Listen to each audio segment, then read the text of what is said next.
Welcome to Rom Wills Money Matters. Know your customers in any business.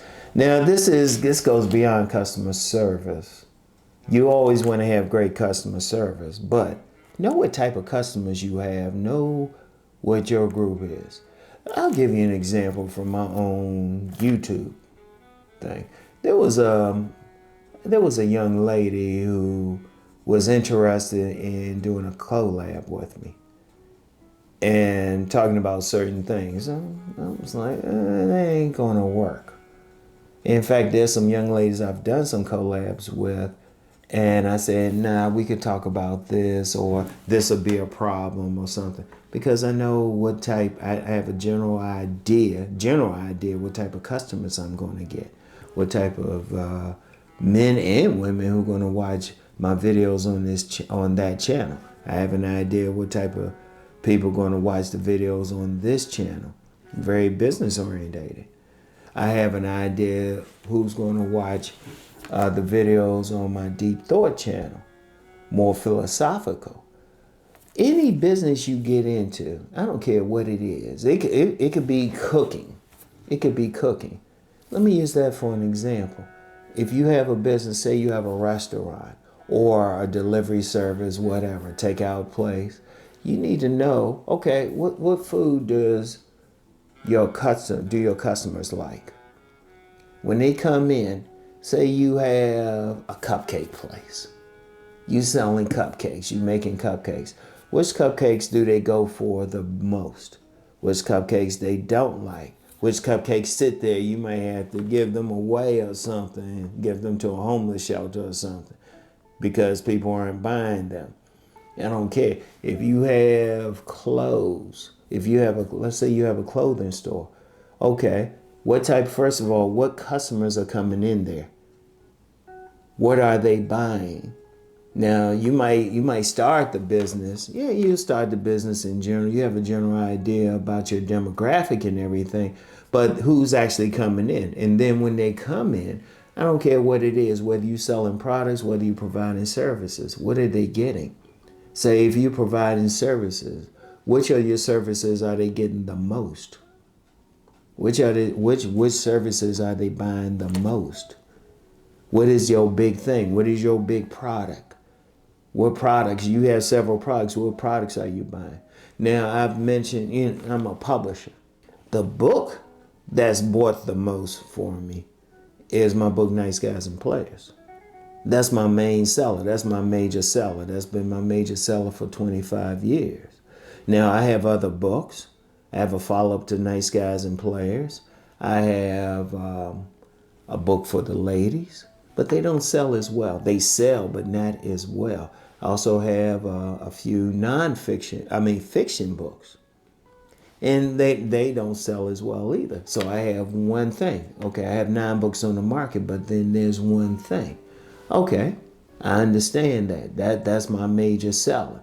Whatever you have, your product or your service, what are your customers buying? What are they looking for? And then on another level, know your customers, period. Just a period. When they come in, well, what social class are they? What religion are they? What race are they? Let me use the race thing real quick. When I had mentioned before, when I first moved to this area, I was thinking about a book kiosk in a local mall.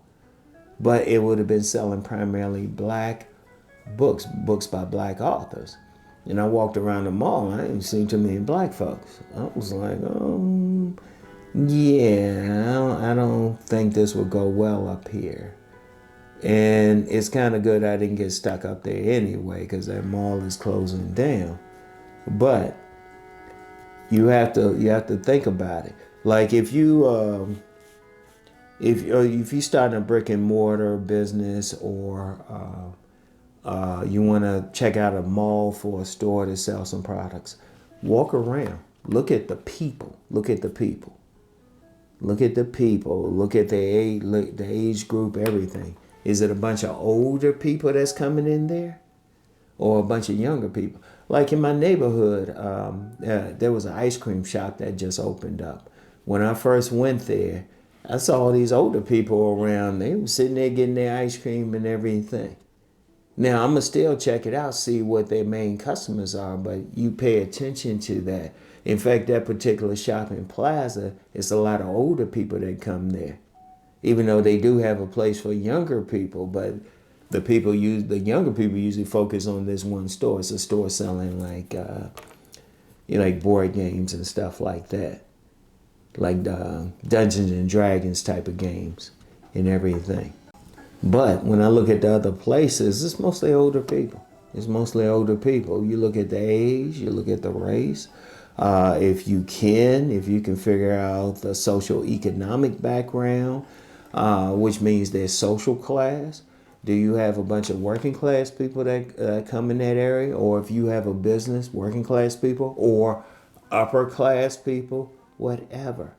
You have to know who is buying your stuff. Because then, once you understand who's buying your stuff, then you could fix it up. Like say you have a brick and mortar store, say you selling clothing. Then you know to put the clothing right up front. Or if you have a bookstore and say you have a bunch of people coming in, they not buying the fiction books. They buying the non-fiction books. In fact, let me use that for an example. When I had a book stand at this flea market way back in the day, I would pay attention to who was buying what. The ladies coming in, they will mainly buy the fiction books, the bubblegum fiction. So I had them to one side. But then the fellas coming in will buy the non-fiction books. So I actually set up my table that way. On one side, I had the fiction books for the ladies, the romantic stuff, stuff like that. But for the men, maybe the deeper thought stuff, the conscious raising stuff. So I had it split up. I knew that because every time somebody would buy something, I wouldn't say anything, but I would say, oh, okay, all right. Because you remember, I could read people real well, and I always have an interest in subcultures, all of that, class and everything. So I would read the class of people who was buying something. That's very important. And in fact, there was a lady across from me who had a space across from me selling pillows. And the whole time there, I only remember one person. One person is stopping to even look at the stuff. One person. Not buy the stuff, look at it. She didn't know her customers. Her customers weren't buying like the pillows and stuff she was selling. They weren't buying it. People weren't buying it. But she insisted on going in there. And she didn't make any money. And I found out she had a government job or something, so she didn't have to worry about it. But still, whenever you set up something, wherever you go any place, you need to know what type of customers. So if you're going in a mall, flea market, brick and mortar store on the street, walk around, pay attention who's there. And then even when you start your business, what are they paying attention to? Are they buying this product or they ignoring this other one? Okay, you know to feature this product. Or if you providing a service, all right, they getting this service more than the other services. Okay, you need to promote that. And especially with social media now, you can promote what you do. You say, hey, yeah, I got this going on. Boom. But you have to know your customers, because your customers are the people bringing you the money. You have to know what's going to sell with them. You have to pay attention to them. Indeed, some people may even, there's some businesses, they'll have surveys or something. They'll say, hey, can you fill out this survey? Just to figure out something. Pay attention to them. Talk to them. Talk to them. You want to do all of that. But you need to know your customer. I don't care what business you're in. You need to know your customer. All right? So anyway, that's all I have for today. Y'all know the deal. Let's go make that money.